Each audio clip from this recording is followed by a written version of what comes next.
Assalamu alaikum. Hi sweets. I want to make chemistry is an easy subject for you. That's why I'm making videos. For every video, 5 chemistry facts and 1 studying technique. In this video, we're going to talk about the periodic table. I need you to put this chart of periodic table inside your bedroom on the walls. I need you to think about periodic table. I need you to meditate about periodic table, and I need you to dream about periodic table. And today I'm going to give you the structure of periodic table, the properties and some properties of periodic table. Let's talk about the structure of periodic table. In periodic table, there are the representative elements like S block and B block. In the middle of periodic table, there are transition elements. There are 2 types of transition elements. Like what? Like the main transition elements and the inner transition elements. And by the way, this inner transition elements should be in this space. And periodic table in this case will be like a tape. Okay? The inner transition elements like lanthanides and actinides. Okay? That's the structure of periodic table. The elements in this column called noble gases or inert gases. Noble gases or inert gases. Okay? What is the difference between noble and inert? The difference between noble and inert, it means they don't react at all. And noble means they react in special conditions, hard conditions, special circumstances. Let's have an example about that. If some kind of Britain, a lord, is walking the streets of London and some public person ask him or invite him to his party, this lord will not respond to this invitation because this man is public person. But if the queen asks him to or invite him to her party, so he will respond to this invitation because she is the queen. Okay? So, and this man called noble man. That's why he can't react with public people and react with the special circumstances like the queen. And now we're going to talk about the properties of periodic table. First thing is the atomic size. What is the graph of atomic size inside the periodic table? Let's imagine that the periodic table is here. And now I'm gonna draw the atomic size in the periods and in one group, in one period and in one group. Let's imagine that's the radius of atoms, of the elements. What can you see? You can see that the atomic size is decreasing in one period and increasing in one group. So the atomic size decreasing from left side of the periodic table to the right side of the periodic table and increasing from up to down. Why is that? Because the electrons increase in one energy level. We put 1 electron for every element. So this electron must take an attraction force from the nucleus. So as soon I am increasing the electrons, I decrease the size of atomic size.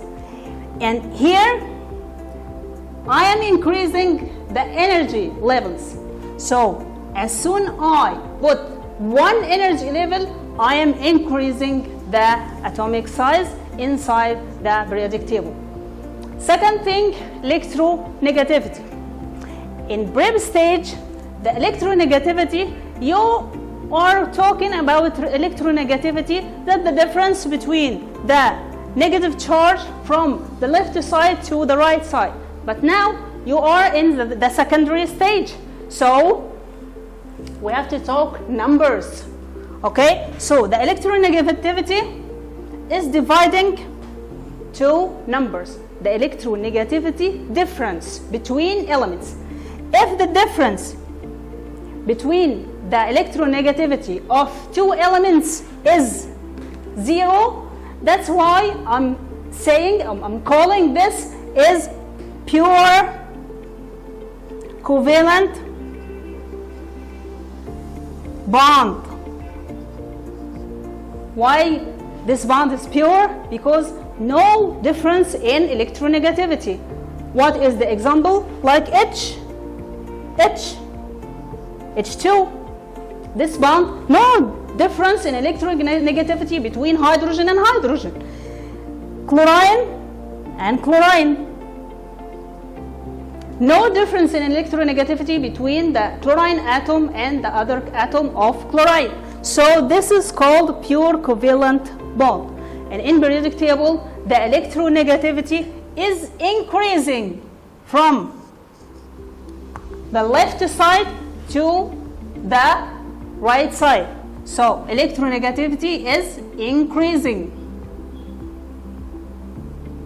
Remember, when we make ionic bonds of fluorine, chlorine, bromine, and so on, when we make the ionic bonds, we said that this is negative ion and this is positive ion.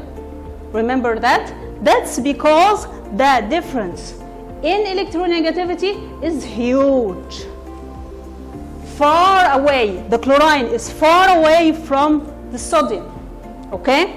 And now the other division, 0.4. If the difference in electronegativity is less than 0.4, I call this bond is non-polar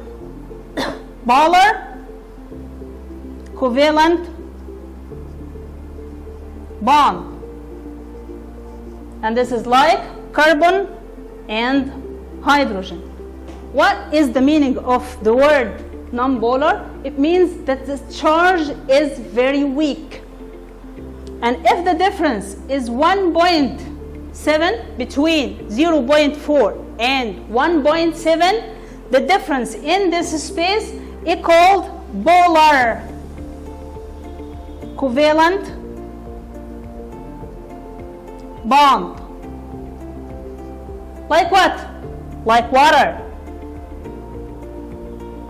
The difference between oxygen and the hydrogen in electronegativity, let's see, the oxygen is right there and the hydrogen is here.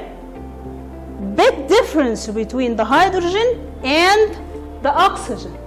So this difference, I call it polar. What is the meaning of the word polar?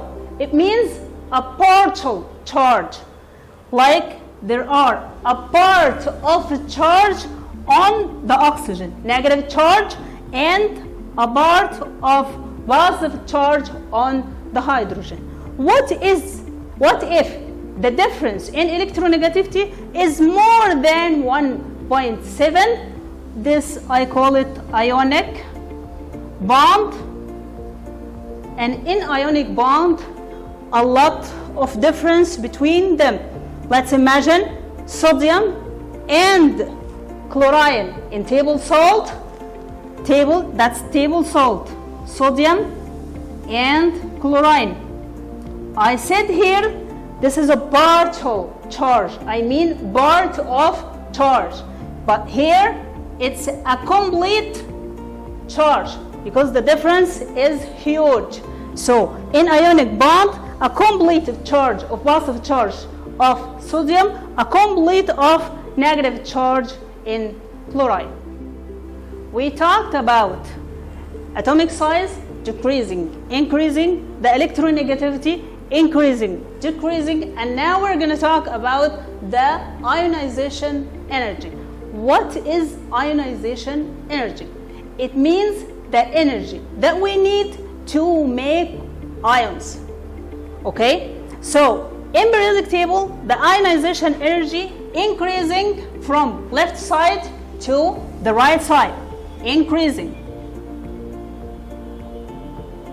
and decreasing from up to down in the same group.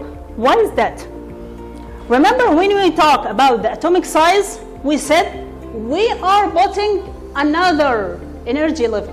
That means that this energy level is far from the nucleus more than this one. This is near the nucleus. So the energy I need to lose electron in this energy level is less than the energy I need to lose electron in this energy level. And why the ionization energy is increasing from the left side to the right side? Remember when we talk about chlorine, as the chlorine is tending to gain electron more than lose electron, and now I'm saying that ionization energy is the energy that I need to lose. So chlorine do not lose electrons, chlorine gain electrons. So the ionization energy of chlorine is very high. Last thing is the metallic property. This left side of the periodic table, all the respect of this left side. And even if I am writing a compound, I write the left side first. Let's see that. The table salt, I write the sodium first and chloride. The sodium as positive ion. Remember, if you are a positive person, you will come first. And if you are a negative person, so you will come after. So the positive person comes first. The left side of the periodic table comes first in the compounds. And what if the two elements is in the right side of the periodic table, like carbon and oxygen? Let's see, in the compound, I write carbon first. In the carbon dioxide, I write the carbon first and the oxygen after, because the carbon is in the left side of the oxygen. So any element in the left side comes first and in the right side comes after. Okay? So in the ionization energy, if I am moving from the left side to the right side, I'm increasing the ionization energy. Last thing is metallic property. Let's see. Metallic property is decreasing from the left side to the right side and increasing from up to down in the same group. Why is that? This electron is near its mom. Near the nucleus. So this electron and mom can put her eye on him. But this electron is far away from his mom or from the nucleus. So this electron we can lose this electron easier. Okay? That's why the metallic property is increasing in the same group, because we are increasing the energy levels. Now we're going to talk about the studying techniques. I need to make chemistry an easy subject for you, that make you love chemistry. The give reason, I know you don't like the give reasons. Give reasons is 3 types. Okay? The first type is not a give reason, and the second type is not a good reason. Why is that? Because it's a definition. In the first type, they put the definition in the question and you put the scientific term in the answer.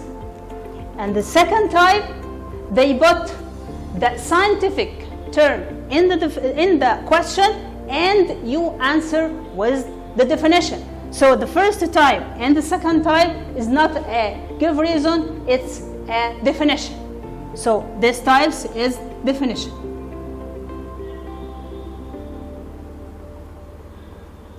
Okay? The third type is actually asking for a reason. Actually asking for a reason. Let's see the difference between the old system in secondary and the new system in secondary. In the old system, the percent of these two types is about 60%. But in the new system, the percent of these two types is less than 30%. So the percent